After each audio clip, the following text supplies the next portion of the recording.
Okay. Hey, so today for our podcast, we have Chris Ivan Sevic, our resident expert in cryptocurrency. Welcome aboard, my friend. Man, expert. That's a pretty bold statement. Yes, double expert is what I meant. Enthusiast. Yeah. Expert, maybe one day. So our goal today is to discuss the cryptocurrency and some legal issues behind it and kind of what it looks like and what our expert thinks is the future of it, things like that. Okay. Yep. So Chris, I know. Just a very quick thing about Bitcoin, kind of how it started and whatnot. What would you say if someone said, "Give me a 41 and a half second"?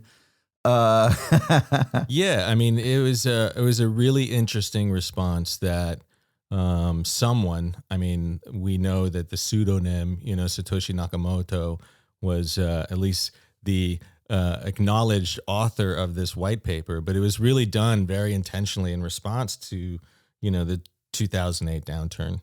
And more importantly, like the governmental response to that, right? What was the governmental response? Print more money, just get it out there, which, I mean, it's really obvious that is a way to I guess, alleviate some short-term pains, but it wasn't really a strategy that was going to bear out. And I think that his intention was like, if this continues, if this becomes like the go-to method, Printing money, quantitative easing, just injecting, fiat into the market, it's just going to debase the currency and devalue and result in inflation, which is where we're at today, right? Yeah. In fact, we talked about this, right? A little bit beforehand.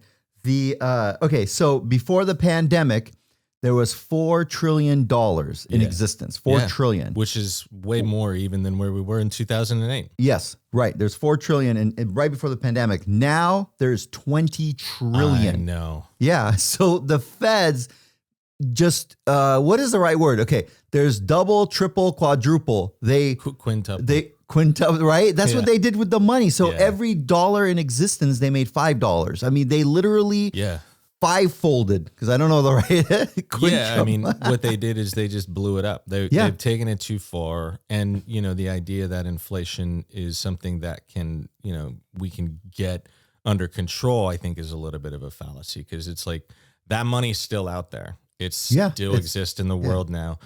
I don't ever see them like taking that money. Never back. take it back. Oh no! How could they? What are they going to go to the banks or people and say, "Hey, just let us disappear some of your money"? Yeah, I'm sure they have some tools at their disposal, but it's not going to be easy. And so, I think inflation is a killer, and it's going to be here for the foreseeable future. I mean, that's to go from $4 trillion in existence right before 2 years ago to all of a sudden $20 trillion in existence is crazy. Yeah. Right. And they could just keep printing more. And that's part of the reason why there's inflation, right? Why a condo in San Diego costs $2 million. A big part of it is because of inflation in the last year. All these extra money being printed and just given away. People have a lot more money. And it's strange in the time of for many, like desperate need, you have people who've gained an immeasurable amount of wealth at the same time. And so that is also kind of the idea behind Bitcoin is, right, we have these parties, these people in government and power, and there's a few of them, and they have ideas about what, are solutions for our future, but they can change their ideas and they can take actions based on that. And part of what I think is interesting about Bitcoin is it just kind of establishes like, okay, this is what we're doing. This is in this initial coin offering or in this. And there is a limited amount of Bitcoin, right? Well, that's right. They'll say this is how many Bitcoin we're going to have, period. How many are there? Full stop. Is it 21? Is it 20 million? Yeah, 20 million or 21 million, right? So there's a finite amount of Bitcoin, right? Mm-hmm. Now, can they... just like, okay, so the law with dollars is as soon as, like you said, a few people want to print more dollars, they print more dollars. Can they print more Bitcoin or issue more Not- after the 21 million. Not the way it was written, no. And I think, it's important to realize that like this is an algorithm. It's a code. It's like, so the code is the code.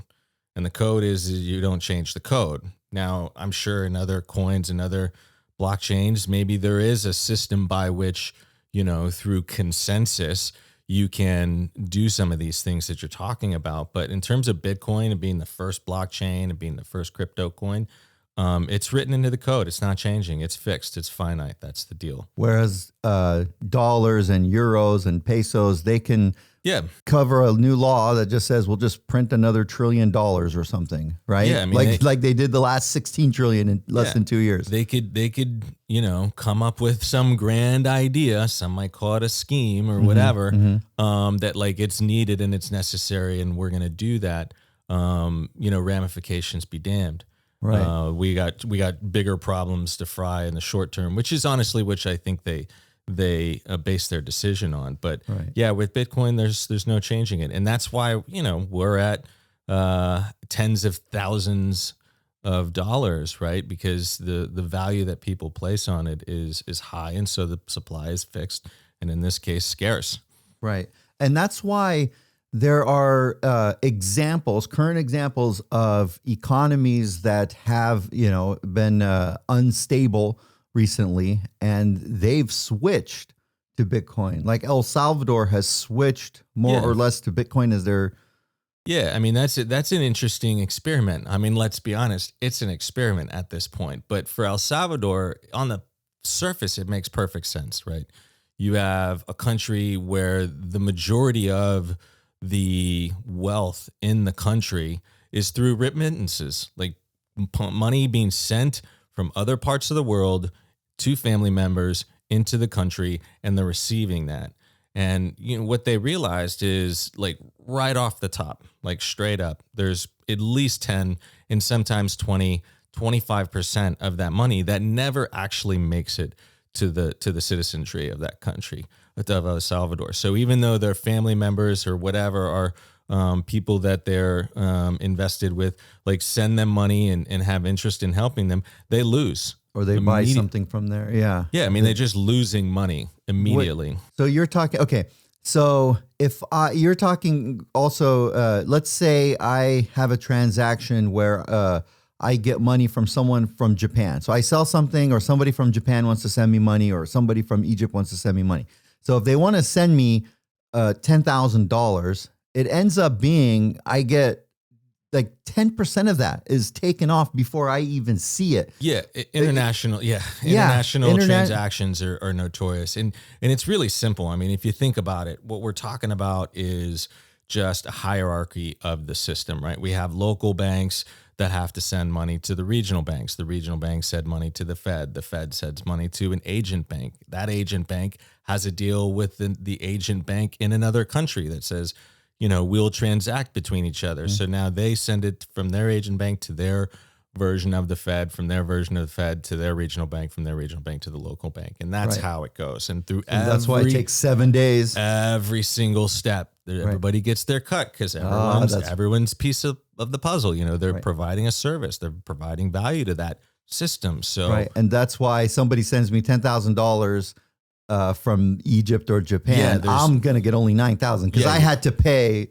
Yeah. I had to grease every cog in the system until I got my money, right? Unwillingly, right? It's not even a part of the decision making process. You're just paying it, and I think that people have gotten to the point where they're just like with this new form of peer to peer technology with blockchain, it's like, okay, the only thing you need is you need a wallet address. You need a wallet address, and there's nobody in between there. Yes, there are validators and the people who run those nodes who confirm and validate that this is a real transaction, and these two people have agreed to do this at these terms. And once that's confirmed, it happens. So, that's the backbone of the operation. There's not all these checkpoints, right? There's not all these other people with their hands in the pot, right? There's just the people who are, in fact, creating the network, and the two people who want to transact on that network. End story. Full stop. Because a lot of people have told me, or ask me about Bitcoin, they're saying, well, it's just it's nothing. It doesn't do anything. There's no, it's just it doesn't have any value. But Right. it sounds like one value is that it allows people to do transactions cheaper and quicker, because if I sell something to somebody in Japan, and if they pay me in Bitcoin, of that $10,000, I'll get all of it, right? Or maybe just like, Yeah. I mean, from a $10 of transaction, it, as opposed to $1,000, and it doesn't take 7 days, Right. right? And that's why I've read there's also other countries like Nigeria and Ethiopia, and they're using a lot more Bitcoin, especially because if they have family members, or they sell something, somehow they sell something to a different country, or whatever Right. it is, they can get Bitcoin, and it comes faster Yeah. and a lot cheaper. From a transactional point Yes, of view, right. there is value, and that's exactly why people are using it, why El Salvador's using it, why Nigeria is using it. But there's also just, like, value is a very subjective thing, and it's an interesting point of the whole process. It's like, what I place value on and what you place value on can be two completely different things. But to say that Bitcoin has no value is really short-sighted, right? It doesn't serve a function. You're really not, you're not looking at the whole space, right? Because quite frankly, there are so many participants. The fact that there is a network, right, of these nodes and validators and people who have created something that's completely decentralized, and they're offering up their bandwidth, and they're putting their computing power in code form to this network and contributing it. Like, there has to be an inherent value for people and exchange. Like, they must be receiving value in order for them to really even want to participate, right? Right.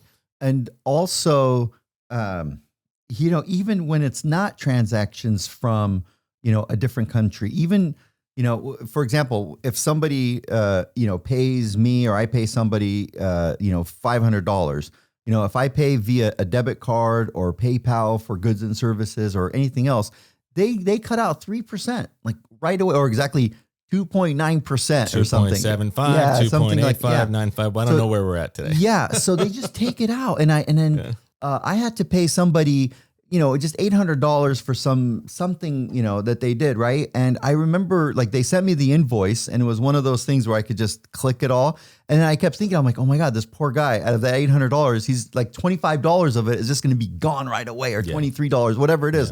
So I insisted on giving him a check, and he was so annoyed because I had to, You're one of those guys. Yes, because I'm like, man, what is that entity going to do for that stupid 3%? I mean, I could have paid him, but I didn't want, just out of principle, him to lose $25. I understand. And you're a good man, Joe. You really are. And a lot at would just look at that as the cost of doing business. You are. I mean, you're just sensitive about it. And I think it's gotten to a point where it's a legitimate gripe, and it's worth being sensitive about. You know, especially when we're talking about large quantities of money. Now, if you're going to reimburse me for, lunch yesterday, like, no problem, I'll bite the 2%. Yeah, but if it's a large amount of money, we're going to transact something substantial in the thousands of dollars. Like, yeah, exactly. And my day job, I am a lawyer, right? To get this, if you get paid in Bitcoin, and it's a funny thing, because if, let's say, you do something and you're getting Bitcoin, or you're selling and getting Bitcoin, the beauty is it's hard to get taxed on that. You kind of only get taxed when you then sell the Bitcoin for dollars. I think that's kind of a value. It's almost like you're bartering, and I always call the Bitcoin like this, like you have these barter points, but they're not taxable until you sell them. Look, we're taxed every time we earn, right? Mm-hmm. So that's just part of the process, and that's government controlling the money supply and running their country. I mean, we have to pay for things. So at what point do we get to that checkpoint in the the monetary policy or the fiscal policy of a country, and to where we have to pay? Like, I think it's valid. When you sell your Bitcoin, they say, okay, there is some capital gains there, right? Yes, only when you sell it, because then they could see what's going on because you're taking dollars, and there has to be a bank that Right. issues that, but when if you're doing some sort of work and somebody's just giving you Bitcoin, or you're selling things and you're just getting Bitcoin, there's no from the legal standpoint, it's not really an income. It's not a realized income until you sell the thing. It's interesting because it's when selling it that you take it into dollars, for that sake, where you take it out of the DeFi, the blockchain realm, if you will, and put it into the U.S. monetary system, which is the U.S. dollar, right? So that is like the unit of record right there. Once it hits dollars, then they know, oh, now you're on the registry. Now you're actually, we can see you. You mentioned one thing about the decentralization. Okay. Yeah.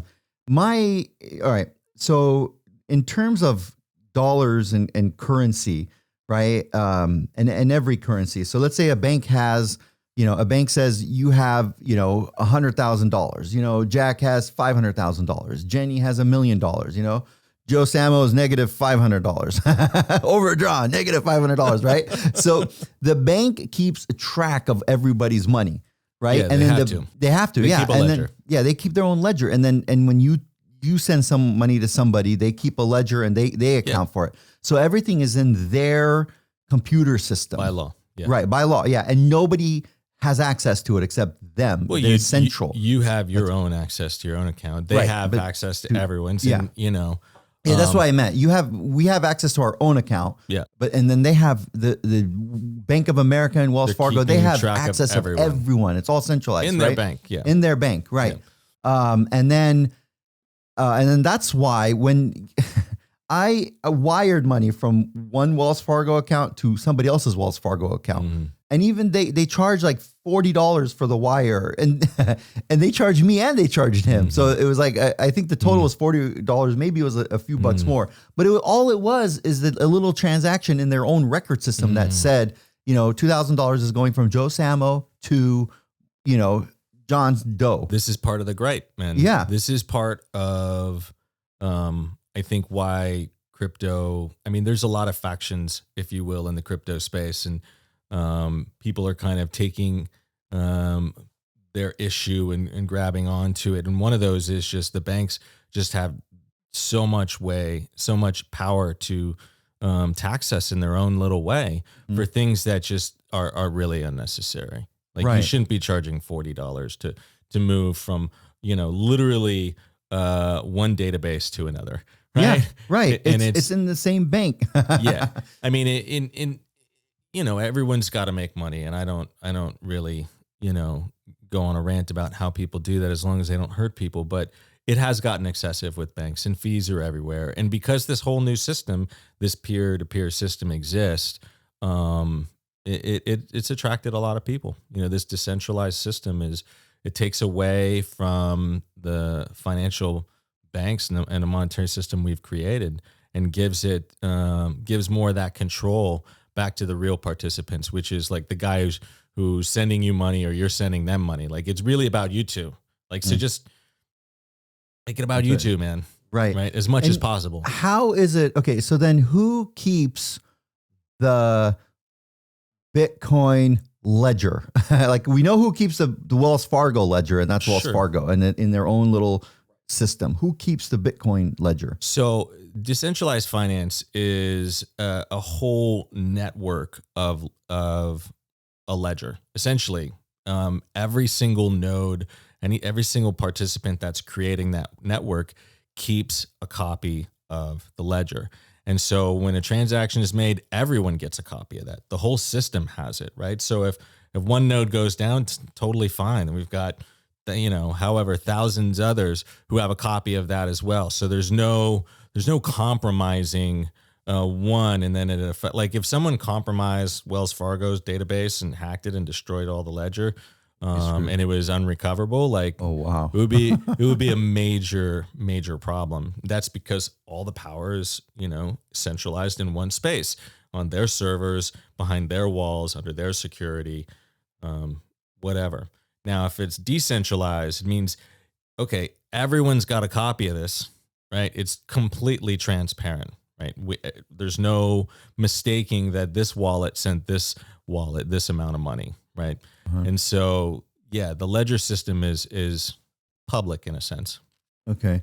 So that's because I'm trying to understand kind of the value behind cryptocurrency, because it's never going to go up, right? Unless there's value. And it's Yeah. not, so it sounds like there's a lot of value in the fact that all of this is transparent, it's decentralized, transaction fees are minimal compared to bank fees, and the transactions happen right away, as opposed to taking 7 days to get paid, right? And traditionally, I think crypto, the value, I think the most emerging space in the crypto space, as to date, the one that I think's grown the most is like the DeFi space, right? So this sense of decentralized finance and being able to send these transactions, faster, cheaper, that sort of thing. So there's definitely value there. Values have varied, like, is this service worth the cost of the coin? Like, is it worth, is that value legitimate? I think it's subjective, and it changes, minute by minute, candle by candle, wick by wick, as to like how much value is there.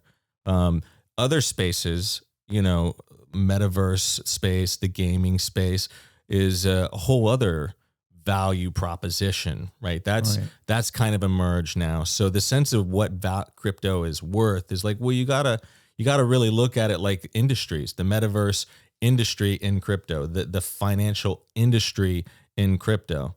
Got it. And so that's, I think, well, also the beauty, like we said before, they won't print more Bitcoin, No. right?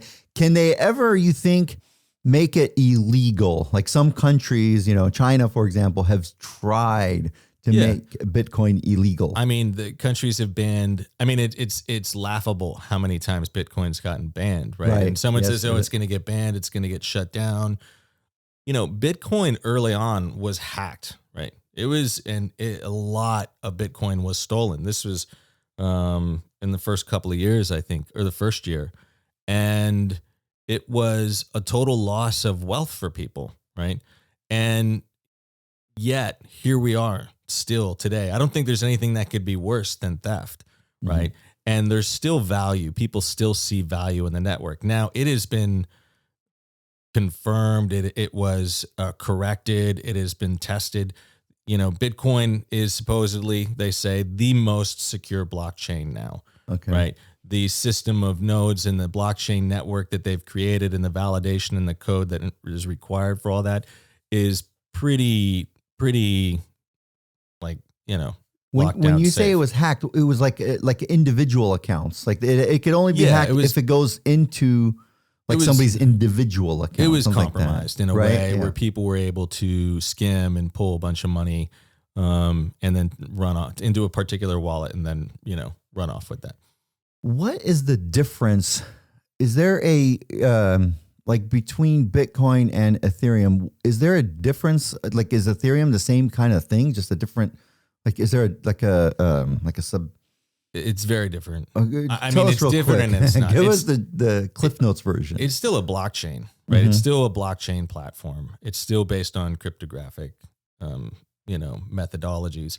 The difference that I thought was really cool with the founders of Ethereum is they came up with, okay, we're not going to just let this be just a unit of exchange, right? We're not going to just let it be a currency.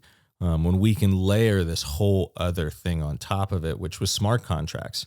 And a smart contract is literally just an agreement based on certain set of parameters. And once you layered that on top of this cryptographic text that's really like secure and decentralized, then it became something entirely different. Then it became whatever you want it to be. There's an infinite amount of things that you and I can agree on and document, right? That we can make a contract, right? So, do you mean somebody can make a contract in their Ethereum, or on Well, there? that's what they introduced, is like, it's not just like this, when we execute this transaction and we do this transaction, it's not just, doesn't have to be, a unit of exchange. It could be a set of terms.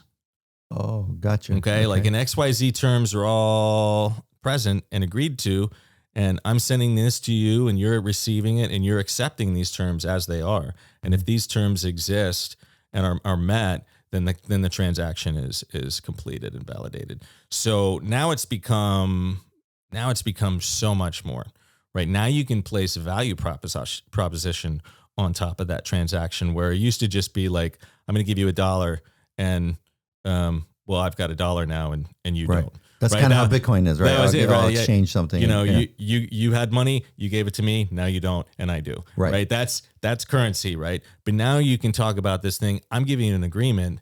Here are the terms of it. If these terms are met, then we're going to do this thing, and that's completely different, right? That takes it to a realm of like, whoa, man, like, what can we imagine now? Like, what is it that we want to do other than just like, exchange money, right?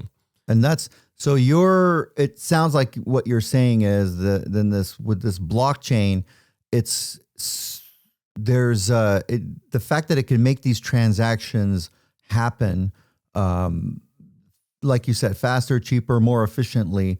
That is where the biggest value, or not, I don't know if the biggest, but that is what makes this stuff valuable. You know, for me, I just thought the biggest one was that they can't print more of it. But maybe because I'm so sick of everything costing more in dollars nowadays, because just because of inflation. But I mean, you can, yes, it's everyone's a little sensitive now because of inflation, but smart contracts can give you, maybe a hedge on that in some way, in some innovative way. Like, so there's an intelligence to smart contracts that Ethereum really brought to the table that can be used in transactions. I'm going to give you 3 Ethereum, but under the assumption that X, Y, and Z exist, and as soon as Z doesn't exist, then who validates that X, Y, and Z exists later? Like, is it in a code or something? It's all in the contract, and it's all in the ledger, and the ledger is distributed, and it's put across the entire blockchain. And when those parameters could be public information, right? They could be, when the price gets to X, right? Then this is what happens, and you get this, and it comes back to me. So it's you know what I mean? That kind of XYZ. Like if the price goes to this, or the numbers go up to this much, or if this is valued here, then you only get X. Okay, I got you. But it could be taken into a whole nother realm, which is like, well, when the package is arrived, the money is released. Right. There's also stuff like that. Like now your money can be smart because you have a smart contract attached to it. So it's like the moment that the whatever tracker on that box ends up on the doorstep of your mat, or the mat of your doorstep, and boom, then the money is now received. It's not an escrow anymore. And so there's like that's again like an idea for a form of value that could be provided from blockchain that, previously wasn't available. Right. Got it. And I think, things like NFTs and the emergence of that whole idea is really part of that. Okay. Yeah. Wow. Okay. I love it. Yeah. Well, thanks, Chris, for everything. This has been very, very fun. I hope it was as fun for you as it was for me, huh? Always a pleasure talking to you, Joe. And it's your birthday tomorrow. So happy birthday. Happy early birthday, my friend. Yeah, thank you. I appreciate it. Yeah, what, 21? 22? Somewhere around there. Okay, good. Happy birthday. All right. Well, thanks a lot. We'll see you guys next Monday. Okay. And as always, let us know what you think. And if you have any questions, especially if you have legal questions about this or anything else, I give everyone my cell phone number. Call me on my cell phone, 619-672-1741. All right. Thank you. Thanks. All right. We'll see you guys later.